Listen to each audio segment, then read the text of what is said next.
Hey, it's Jordan with Status Coup. A warning shot has been fired by the Bernie wing of the progressive movement that I am very, very, very in favor of, but very, very, very skeptical they would actually follow through on. Jeff Weaver, who was Bernie's 2016 campaign manager, has been with Bernie since the 1980s, his closest advisor, not beloved among progressives. A lot of people think he was a pretty destructive force on both of Bernie's campaigns. I have my thoughts on that too. Maybe later. But Jeff Weaver has put out some interesting comments about what progressives will do if Dem party-backed super PACs keep the onslaught of money coming against progressive candidates, particularly women of color. This is from Politico about the inter-party squabbling. Let's take a look. The intra-party conflict, said Matt Bennett, of the center-left third way. It's not the center left. It's a Wall Street funded hack of a think tank, is likely to become, quote, a little more sharp in its relief as we move towards November, because the theory of the case is really different. Bennett went on, quote, their theory, speaking about the progressives, that there's a magic potion to mobilize low propensity voters is, well, let's just say unproven, insofar as it has never worked. And their notion that all of their ideas will appeal to low propensity voters, particularly voters of color, is also not at all clear that it's true. Quote, our view is that you've got to be mainstream. You can't look like a radical.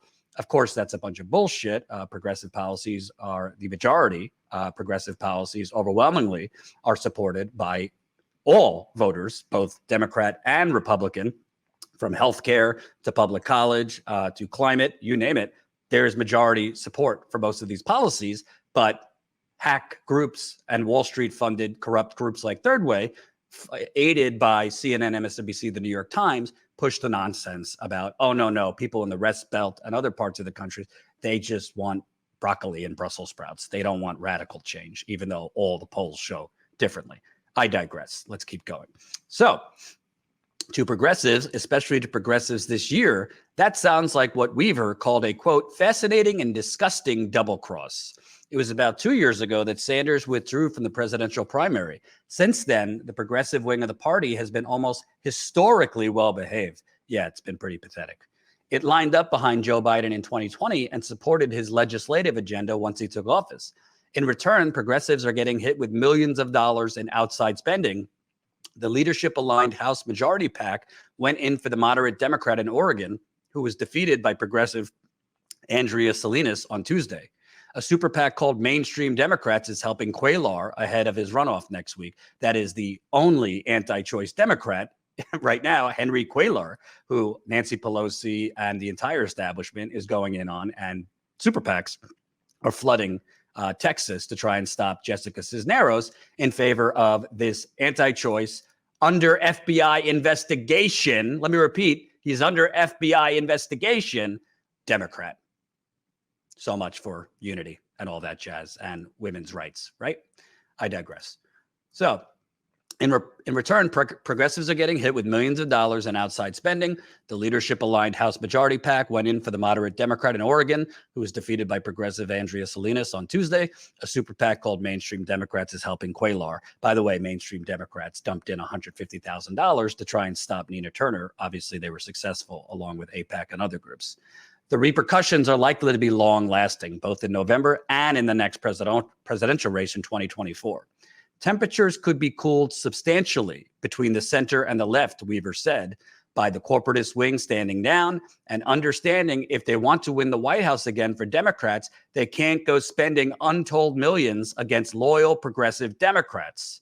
But if not, he said, progressives have other options. One possibility, Weaver said, is that the left will become, quote, much less thoughtful in the future about which incumbents get challenged. Or in some places, progressives could even forego primaries altogether, running general election candidates as independents in swing districts. They might not win, but they could split the vote just enough to prevent a centrist Democrat from coming out ahead of the Republican. Quote, can they get 5 to 10% of the vote in some swing districts, Weaver said? I think they can. That is certainly an option. Hallelujah, hallelujah. Now, first of all, Jeff Weaver, to be clear, is Bernie's owl. Jeff Weaver is Bernie's closest advisor. He's who Bernie, other than his wife Jane, trust the most in politics. And Jeff Weaver usually does not float things on his own. That's not to say Bernie is putting this out, but Jeff Weaver usually doesn't put things out there unless he knows Bernie kind of agrees with it, or it wouldn't ruffle Bernie's feathers. Even when Jeff Weaver was not running the 2020 campaign, that was Fez Shakir, Jeff Weaver had a huge, huge role, frankly, from sources I spoke with in the campaign, way, way too big of a role, because there are people that said, I'm not coming back to the 2020 campaign, that worked on the 2016 campaign if Jeff Weaver returned as campaign manager. I don't know Weaver that well, but I will be honest, there are a lot of people in Bernie world, particularly on the campaign, the field staff, organizers who are not a fan, thought that Jeff Weaver was a terrible campaign manager and thinks he's toxic to progressive politics. And Weaver has been involved in Nina Turner's first campaign and other progressive campaigns, not as the manager, but still involved, consulting this and that. So this is not a cheer, pom-poms for Jeff Weaver, but this sentiment, where has this been? Everybody was saying force the vote, which I was for all along. We covered force the vote, not because I thought it was trendy, but you have to exert power at some point. You have to show you're not bluffing. You have to show, as Weaver said, that, yeah, we're not going to be loyal doormats to Biden and the Democrats, where you know you could continually roll us over because we'll keep coming back like a little dog with your mail in our mouths. Now, I know some will say, well, Jordan, that's destructive. No, we don't want corporate Democrats, but progressives can't skip the primary and then play spoiler because you're just going to usher in Republicans and make it easier for Republicans to win. My answer to that, well, what's the difference? Seriously, what's the difference? Let's say Nina Turner, for example. I don't think she would have won, but let's say if she wanted to run again, she skips it and runs as an independent. I don't really think it would take that much away from the Democrat, but let's say she gets 6 to 10%. Let's say in a more purple area where a Democrat is not guaranteed to win, right? And a progressive, because they know they're going to get screwed in the primary, skips the primary and runs as an independent and gets, for argument's sake, 6 to 7%. And that puts the Republican over the top against the corporate Democrat. I mean, I'm not advocating for voting for Republicans, but what would be the difference? Look what we're getting right now with Democrats in power. Abandoning the $15 minimum wage, abandoning public option, abandoning anything on climate. Biden is secretly trying to privatize Medicare, more money for war. What's the difference? I mean, I'm not advocating to directly vote for Republicans, but if you do not give Democrats an actual threat, if you do not actually say, yeah, no, we will run against you as an independent, we will play spoiler and siphon off votes from you, they're not going to take you seriously. And they have no incentive then to actually move on minimum wage, move on healthcare, move on climate, actually fight Joe Manchin. If they know, yeah, well, Bernie and the squad and all them, they'll be our, loyal dog mats. And by the way, to be clear, what Jeff Weaver is talking about here is the progressives, with a lot of negative consequences from the base, have been on their best behavior. They have supported Biden as he's moonwalked away from pretty much anything he ran on. They have not raised its stink over the Democrats moving to the right. They have not fought Biden as Biden sat in fetal position and refused to go after Joe Manchin.